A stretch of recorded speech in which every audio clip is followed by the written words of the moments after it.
दुनिया की happiness report जो कुछ समय पहले आई थी, उसमें फिनलैंड के लोग सबसे खुश माने जाते हैं और आइसलैंड और डेनमार्क अगले 2 नंबर पर हैं।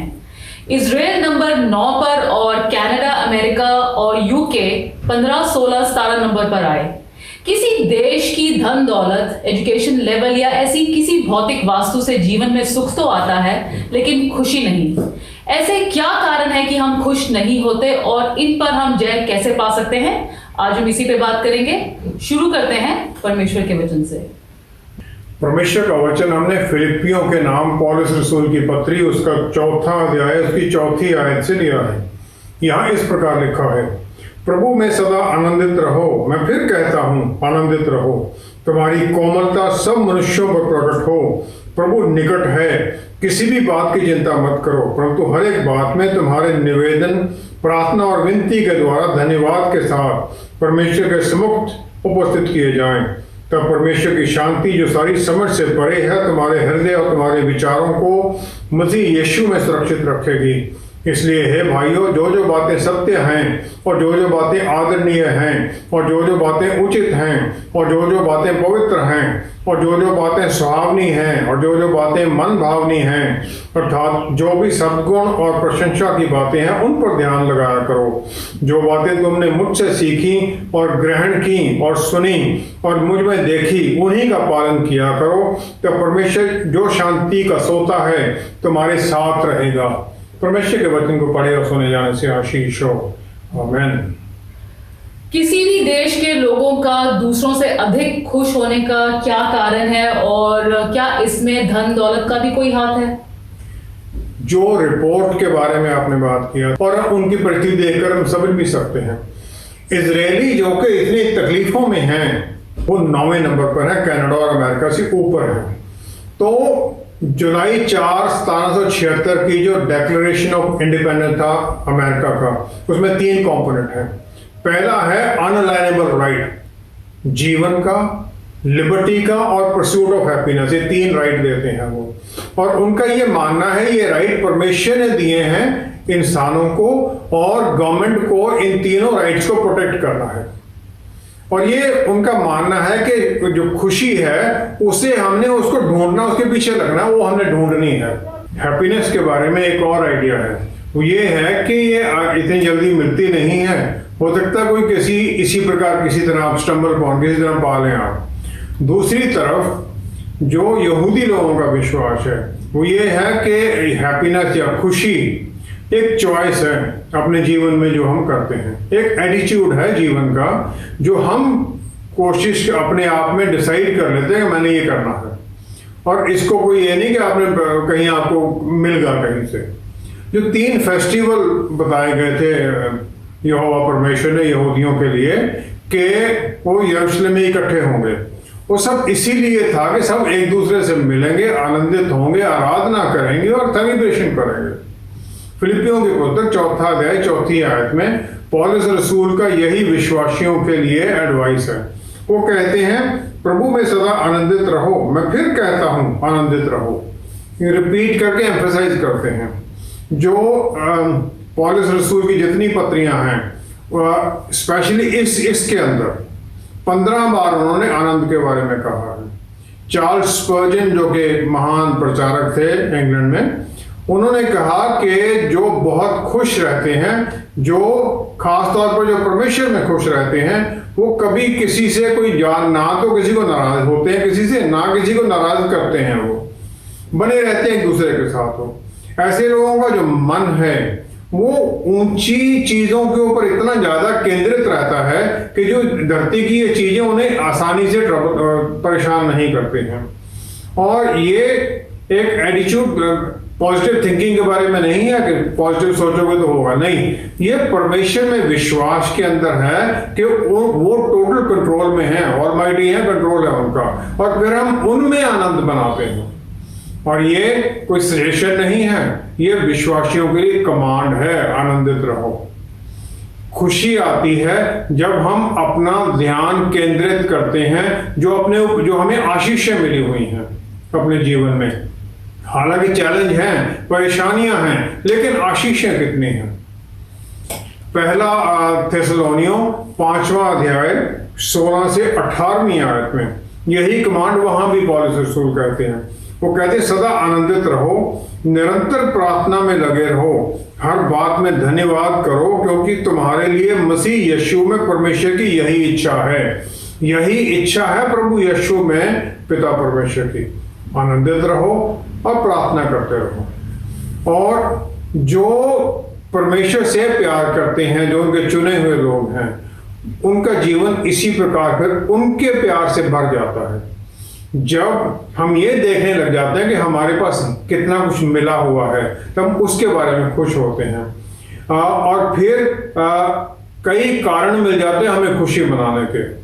अगर हम दूसरों की तरफ देखते हैं जो हमारे पास नहीं है, ज्यादा पैसे हो, एक बहुत बड़ा घर हो, अच्छी नौकरी हो, बड़ी कार हो और बहुत कुछ चीजें, तब फिर हमारा ध्यान उन चीजों पर लग जाता है, हम जो हमारे पास है उससे उसको नहीं देखते और फिर हम आनंद खो देते हैं, क्योंकि इसकी कोई लिमिट ही नहीं है। हमें और कितना चाहिए, तो हम कभी भी संतुष्ट नहीं हो सकते और ना ही फिर हम कभी खुश होंगे। व्यवस्था विवरण 26वां अध्याय उसकी 13 से 15वीं आयत में परमेश्वर की आज्ञा है। वो कहते हैं, परमेश्वर से कहना, मैंने तेरी सब आज्ञाओं के अनुसार पवित्र ठहराई हुई वस्तुओं को अपने घर से निकाला और लेवी परदेशी, अनाथ और विधवा को दे दिया है। दशमांश देने के बारे में है, वो सब कुछ मैंने दे दिया है। फिर वो कहते हैं 15वीं आयत में, मतलब इसलिए है कि मैं भूला नहीं हूं, मैंने सब कर दिया है। 15वीं आयत में ये कन्फेशन के बाद में, टेस्टिमनी के बाद में वो कहते हैं, अब परमेश्वर की आशीषें मांगो। वो कहते हैं, इस दूध और मधु की धाराओं के देश की भूमि पर आशीष दे, जिसे तूने हमारे पूर्वजों से खाई हुई शपथ के अनुसार हमें दिया है। जो आपने हमें दिया, इनके ऊपर आशीष दो।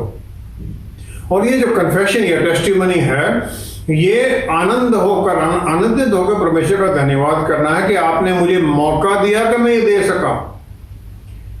मैंने ये दिया है, मैं आज्ञाकारिता में रहा हूं, अब मुझे आशीष दीजिए ताकि फिर मैं और आगे दे सकूं। एक राजा की कहानी है जिसके पास बहुत नौकर थे। उसके घर में, पैलेस में और राज्य में काम करने के लिए हर एक की अपनी अपनी जिम्मेवारी थी, बड़ी अच्छी पदवियां थी, सब बहुत बढ़िया थे, सब खुश थे। लेकिन वहां पर एक राजा के महल में एक और इंसान था जो साफ सफाई करता था, जो वहां की गंदगी वो सब साफ करनी, सब कुछ लेके जाना। अब क्या उसका फोकस होना चाहिए उस गंदगी के ऊपर और फिर उसमें डिप्रेशन में रहे, परेशानी में रहे, या उसका फोकस इस बात पर हो कि वो राजा के नजदीक है, राजा उसे देखता है हर दूसरे दिन और उसे ये आशीष मिली हुई है कि उस जगह को साफ करता है। जब हम अपने पापों को अंगीकार करते हैं, जब हमें पवित्र आत्मा परमेश्वर के अनुसार, तब फिर वो सैंक्टिफिकेशन, हमें अलग किए जाने का प्रोसेस शुरू हो जाता है और फिर उसमें हमारा जो केंद्र बिंदु है 5 से हटकर आगे की तरफ देखता है। अगर हम पीछे देखते हैं तो रोते हैं और फिर परेशान रहते हैं, लेकिन हम आगे, आज का दिन और फिर आगे के लिए परमेश्वर की आशीषें मांगते हैं, उनसे बल मांगते हैं ताकि आज का दिन और आगे सारे दिन हमारे अच्छे हों। क्या आपको यह अंदाजा लगा सकता है कि धरती के नीचे कितने खजाने छुपे हुए हैं, कितनी साइंस होते हुए भी?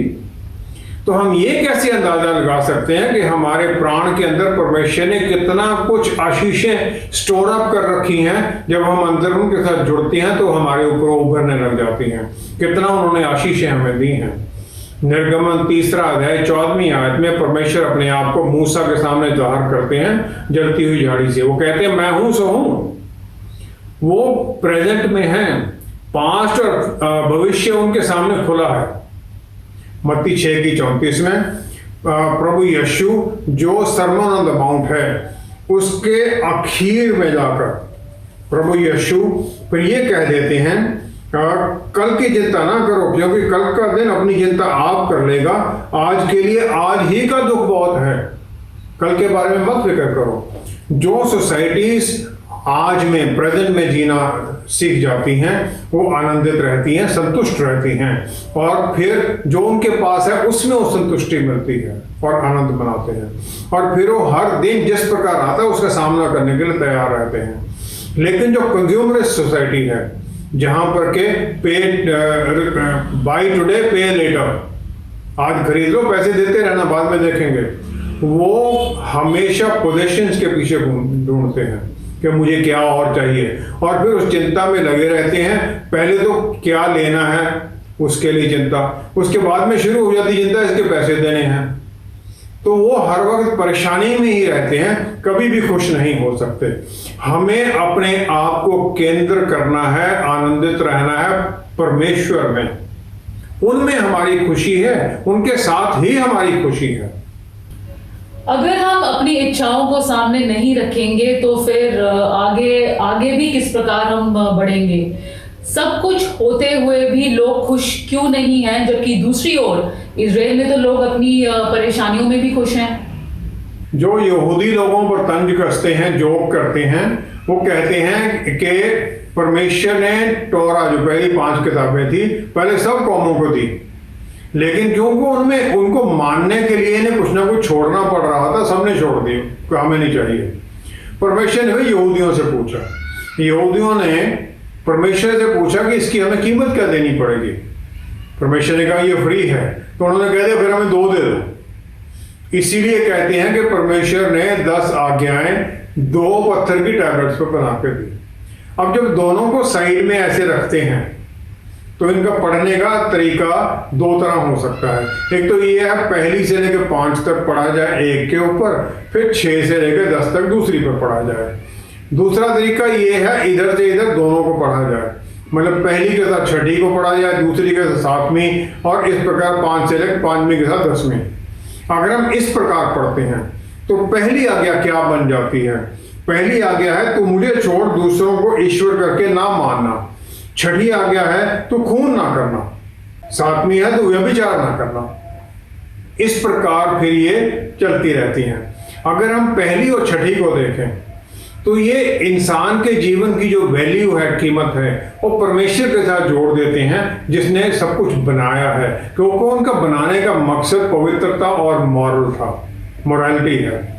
जिन लोगों ने बड़ी तकलीफें उठाई, बहुत नुकसान उठाया दूसरों के कारण, फिर वो विश्वास में परमेश्वर की तरफ मुड़ जाते हैं, क्योंकि वो जानते हैं कि इंसान के ऊपर विश्वास करके उन्होंने सब कुछ नुकसान उठाया है। जर्मनी 2nd वर्ल्ड वॉर में नाजी लोगों ने लाखों यहूदियों को मार दिया, और इसी प्रकार रोम में कितने क्रिश्चियंस को एम्परर नीरो ने आग लगाकर जला दिया। बुराई और क्रुएल्टी, दुष्टता तब होती है जब परमेश्वर को इंसान अपनी मोरालिटी से, अपने वैल्यू से अलग कर देता है, और ये ऐसे पता चलता है फिर कि इंसान ये सोच लेता है कि सब कुछ अब परमिटेड है, कुछ भी किया जा सकता है। परमेश्वर के बिना अच्छाई और बुराई जो है इंडिविजुअलिस्टिक हो जाती है। मेरे लिए जो अच्छा है शायद आपके लिए बुरा होगा, और फिर कुछ लोगों के लिए इंसान को या आदमी, औरत या बच्चे को मारना आगे भी नहीं, इसमें कोई प्रॉब्लम नहीं है। इसी प्रकार जब छठी आज्ञा को पहली से अलग कर दें, विश्वास जिसमें किसी के जीवन की वैल्यू ही नहीं है, अपने दुश्मनों की भी वैल्यू नहीं है, फिर वहां पर वो अलग हो जाता है, अटैच हो जाता है, डिटैच हो जाता है उससे कि मैं तुम्हारा परमेश्वर हूं। छठी कमांडमेंट की सस्टेनेबिलिटी, उसकी वैल्यू तभी रहती है जब वो पहली के साथ जुड़ी हुई हो। मैं परमेश्वर हूं, मैंने ये सब कुछ बनाया है, इसीलिए तुम किसी का वध मत करना, इसीलिए व्यभिचार मत करना। फिर ये लिंक इस प्रकार जुड़ जाता है। लूका 23 की 34वीं आयत में प्रभु यीशु ने पिता परमेश्वर से उन लोगों के लिए क्षमा देने की प्रार्थना कर दी कि वो नहीं जानते कि ये क्या कर रहे हैं, क्योंकि वो उनकी पहचान परमेश्वर के साथ जोड़ लेते हैं। मत्ती 22 में 36 से 40वीं आयत तक। और इसी प्रकार हम उन 2 महान आज्ञाओं को जो प्रभु यीशु ने बताई उन्हें समझते हैं। फिर वो कहते हैं जो परमेश्वर ने आज्ञा दी, अपने परमेश्वर को प्यार करो और अपने पड़ोसी को भी प्यार करो, उसी प्रकार जैसे अपने आप को प्यार करते हो।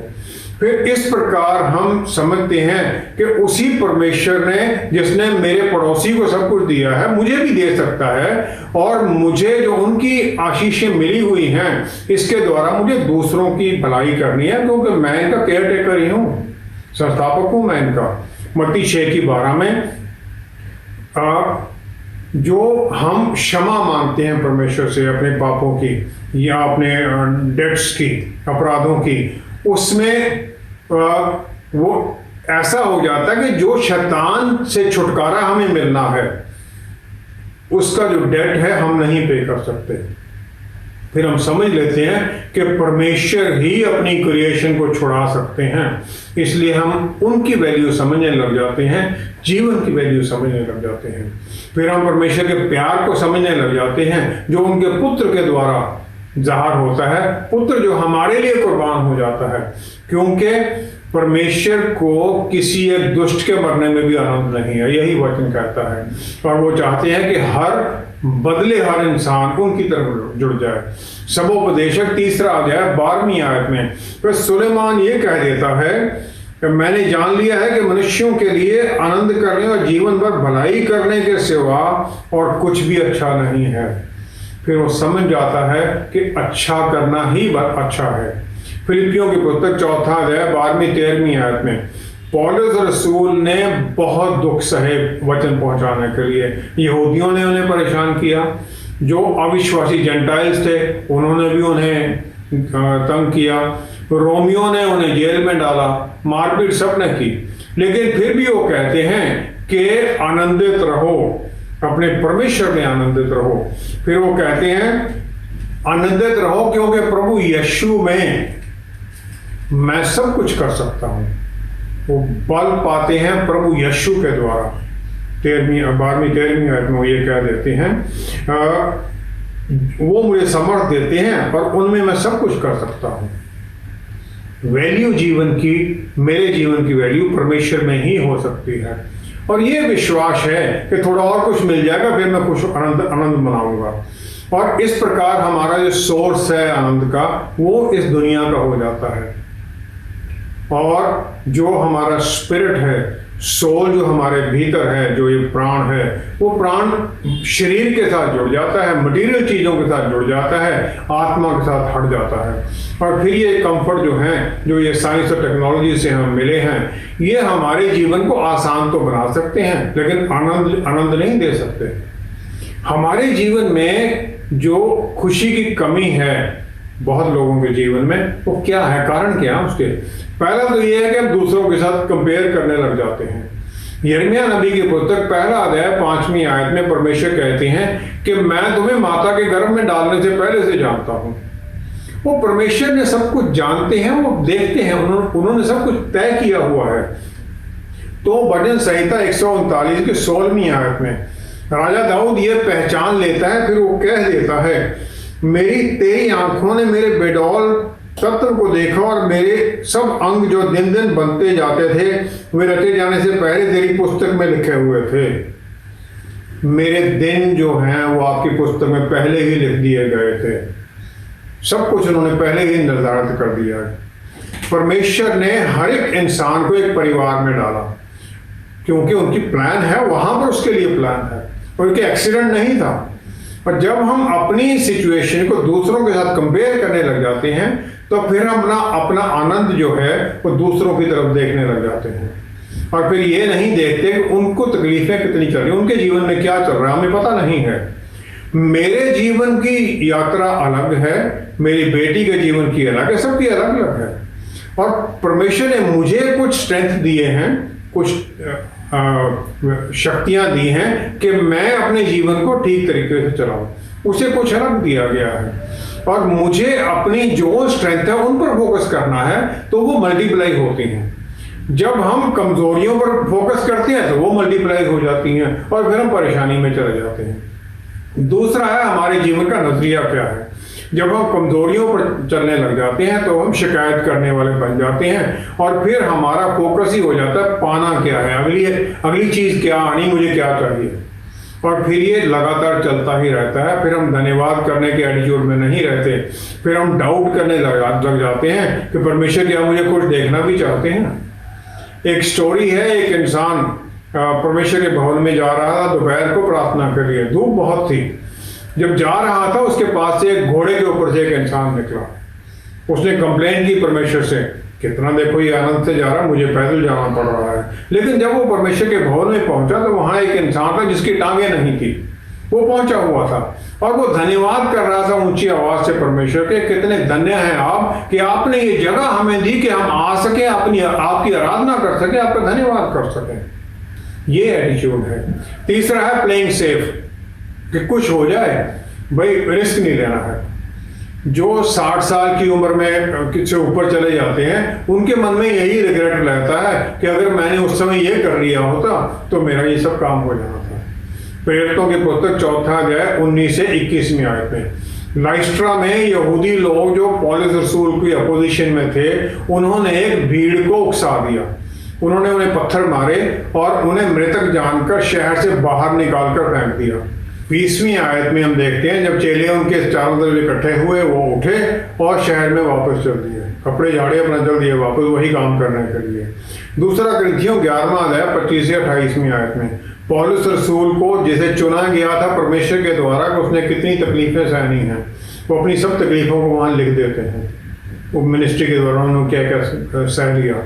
फिलिपियों की पुस्तक 2 अध्याय 17वीं आयत में वो कहते हैं, यदि मुझे तुम्हारे विश्वास रूपी बलिदान और सेवा के साथ अपना लहू भी बहाना पड़े तो भी मैं आनंदित हूं और तुम सबके साथ आनंद करता हूं। मैं खुश हूं। Like a drink offering I am being poured out. Drink offering main offering के साथ चलती थी। इसमें प्रभु यीशु मेन ऑफरिंग है, मेन कुर्बानी उन्होंने दी है। जो दुख उठाते हैं उनके साथ फिर वो ड्रिंक ऑफरिंग जो पुराने नियम में मेन के साथ वो दिया जाता था, हम सब वो बन जाते हैं। हमारे जीवन में बढ़ोतरी कैसे होगी जब हम जो परमेश्वर ने हमारे लिए रास्ता चुना है हम उस पर चलना ही नहीं चाहते। बहुत लोग वेट करते रहते कि सही समय होगा तब मैं चलूंगा, वो समय कभी भी नहीं आता है। सही समय अभी है, इसी समय। चौथा है गलत ट्रेजर ढूंढना। भजन संहिता 37 की 4 आयत में राजा दाऊद जो कि यशे का सबसे छोटा पुत्र है, उससे वो बुलाया नहीं जाता शमूएल के सामने, नबी के सामने। और फिर वो क्या कह देता है, वो कहता है 4 आयत में, यहोवा को अपने सुख का मूल जान और वह तेरे मनोरथों को पूरा करेगा। परमेश्वर पर फोकस रख, तेरे कामों को वो करेगा। वो इजराइल का राजा बन जाता है और गोलियत से लड़ता है। उसने कोई अपने मन में ये नहीं डाला कि मैंने करना ही जाके है ये। वो विश्वास में आगे बढ़ता है। उसका सिंगुलर एम यही है कि मैंने परमेश्वर की महिमा करनी है। पहला शमूएल 17 अध्याय 45वीं आयत में वो कह देता है उस दैत्य से, मैं तेरे सामने परमेश्वर जो सेनाओं का यहोवा उसके नाम में आता हूं जिसको तूने ललकारा है। उसका आनंद परमेश्वर में है और फिर वो गोलियत को अनचैलेंज नहीं छोड़ सकता है। वो कहता नहीं, मेरा जीवन कुछ नहीं, परमेश्वर का नाम ऊंचा होना चाहिए। पहला इतिहास 28वां अध्याय 2-3 आयत में दाऊद ने जितने लीडर थे उन्हें बुलाया। फिर वो कहता है, मेरे मन में था कि परमेश्वर के वाचा का संदूक और उसके लिए घर बनाऊं, लेकिन मुझे परमेश्वर ने रोक दिया। उन्होंने कहा कि तू युद्ध करने वाला इंसान है, तूने बहुत लहू बहाया, तू नहीं बनाएगा। क्या इससे वो डिस्करेज हो जाता है? नहीं। 11वीं आयत में लिखा है, जो प्लान उसे परमेश्वर से मिली थी पवित्र आत्मा द्वारा, वो सब सोलोमन को अपने बेटे को देकर तू बना। एक यहूदी सोने से पहले परमेश्वर का धन्यवाद करता है आज के दिन की आशीषों के लिए और फिर अपना प्राण उनकी कस्टडी में दे देता है तो जब तक कि मैं सवेरे उठता हूँ। लूका की 23वां अध्याय 46वीं आयत में प्रभु यीशु की जो आखिरी प्रेयर है क्रॉस के ऊपर वो यही है, पिता मैं अपनी आत्मा आपके हाथों में दे देता हूँ। फिर अपना सांस छोड़ देते हैं। मैं अभी सोने जा रहा हूँ 3 दिन के लिए, अपना प्राण मैं आपको दे देता हूँ। फिर एक यहूदी जब सो के उठता है तो वो अपना बिस्तर छोड़ने से पहले एक प्रेयर करता है जिसे मोडेयानी कहते हैं। वो मोडेयानी क्या है कि मैं आपका धन्यवाद करता हूँ ऐ परमेश्वर जिंदा खुदा कि आपने दया की और मेरा प्राण मुझे वापस दे दिया है। आपकी फेथफुलनेस इज ग्रेट। यूहन्ना 20:17 में जो पहले शब्द हैं प्रभु यीशु के जी उठने के बाद मेरी मैगदलीन को वो कहते हैं, मैं अपने पिता और तुम्हारे पिता के पास जाता हूँ। मेरा परमेश्वर और तुम्हारा परमेश्वर, अपने आप को हमारे साथ वो जोड़ लेते हैं। परमेश्वर के पुत्र को सबसे पहले परमेश्वर के पास, पिता के पास जाना है उसका धन्यवाद करने के लिए कि सब मिशन पूरा हो गया है, तब वो किसी और से जुड़ सकते हैं। इतनी तकलीफ सब कुछ होने के बावजूद जो यहूदी हैं वो अपना आनंद, जो सिमचा उनका जो आनंद है वो परमेश्वर में ढूंढते हैं, उसके ऊपर निर्भर रहते हैं और हर जगह पर जहां पर भी हैं। यही निर्भरता है कि वो हर जगह पर आनंदित हो सकते हैं। यही हमें पौलुस रसूल कहते हैं, सदा आनंदित रहो, परमेश्वर में आनंदित रहो। सही मायने में आनंदित होने का तरीका क्या है? भजन संहिता 1 अध्याय 1 आयत में राजा दाऊद कहते हैं, धन्य है वह पुरुष जो दुष्टों की युक्ति पर नहीं चलता है। लेकिन यहाँ पर इब्रानी भाषा का शब्द बराक जिसका मतलब है धन्य वो नहीं है, यहाँ लिखा गया अशार या इशेर जिसका मतलब है आनंदित होना। इसका मतलब है आनंदित और खुश वो है जो दुष्टों की युक्ति पर नहीं चलता है। इसका मतलब जब हम सही दिशा में चलते हैं तब हम आनंदित होते हैं। तो जो सुलेमान राजा है वो नीति वचन 15 की 13वीं आयत में कह देता है कि मन आनंदित होने से मुख पर भी प्रसन्नता छा जाती है, परंतु मन के दुख से आत्मा निराश होती है। अगर हम स्माइलिंग रहते हैं तो दूसरे भी एनकरेज होते हैं, हमारी स्ट्रेस कम होती है, इम्यूनिटी ठीक होती है और हमारा जीवन भी बढ़ता है। बच्चे एनकरेज होते हैं, घर में भी माहौल ठीक रहता है। लेकिन क्या परमेश्वर हमें खुश देखना चाहते हैं? मत्ती 5 की 3 से 12वीं आयत तक जो पहाड़ी संदेश है उसमें जहां ब्लेसेड जो धन्य शब्द है वो मैकारियोस इस्तेमाल किया गया, ग्रीक भाषा का शब्द, जिसका मतलब है खुश, आनंदित, धन्य और टू बी एनविड जिसको लोग डाह करें। इसका मतलब एक विश्वासी एक डाह करने वाली परिस्थिति में है, आशीषित परिस्थिति में है। सबोपदेशक 2 अध्याय 26वीं आयत में सुलेमान राजा कहता है, जो मनुष्य परमेश्वर की दृष्टि में अच्छा है उसको वह बुद्धि और ज्ञान और आनंद देता है। जो परमेश्वर की दृष्टि में अच्छा है, क्या हम उसकी दृष्टि में अच्छे हैं? क्या हम आज्ञाकारिता में चलते हैं? जब हम उनकी हजूरी में बने रहते हैं तो आज्ञाकारिता सब कुछ अच्छा ही होता है। हम उनकी उनकी वचन के अनुसार चलने लग जाते हैं, हमारी इच्छाएं उन पर केंद्रित होने लग जाती हैं और फिर हम खुशी में ही चलते हैं। आइए हम प्रार्थना करें। पिता परमेश्वर, धन्यवाद है आपका। पवित्र आत्मा परमेश्वर हमें आपने टीचर हमारे भीतर दिए हैं जो हमें हर तरह के रास्ता दिखाते हैं। आशीष दीजिए कि हमारा मन आपके ऊपर केंद्रित हुआ रहे, क्योंकि हमारा आनंद और खुशी आज्ञाकारिता में आपके साथ ही है। हम आपके साए में बने हुए हैं तो आनंदित हैं, खुश हैं। जहां हम बाहर निकलते हैं फिर शैतान हमारे ऊपर हावी होने की कोशिश करता है। अपनी सुरक्षा में हमें बनाए रखें, आशीषों में बनाए रखें। पिता परमेश्वर सब कुछ प्रभु यीशु के प्यारे नाम में मांगते हैं। आमेन, आमेन, आमेन। मेन आइडिया है दृढ़ इरादा और कठिन समय में भी बस लगे रहना और कभी भी हटना नहीं। हमारे लिए परमेश्वर की यही इच्छा है कि हम इस युद्ध में लगे रहें, क्योंकि जीत प्रभु यीशु में हमारी ही होगी। ये हम अपने आज में चलते हुए कल की चिंता किए बिना करते हैं, क्योंकि सच्चा आनंद हमारे अंदर है, ना कि बाहर की भौतिक वस्तुओं में। हमारे साथ दोबारा जुड़ने के लिए आपका बहुत बहुत धन्यवाद। Until next time, stay blessed. Shalom.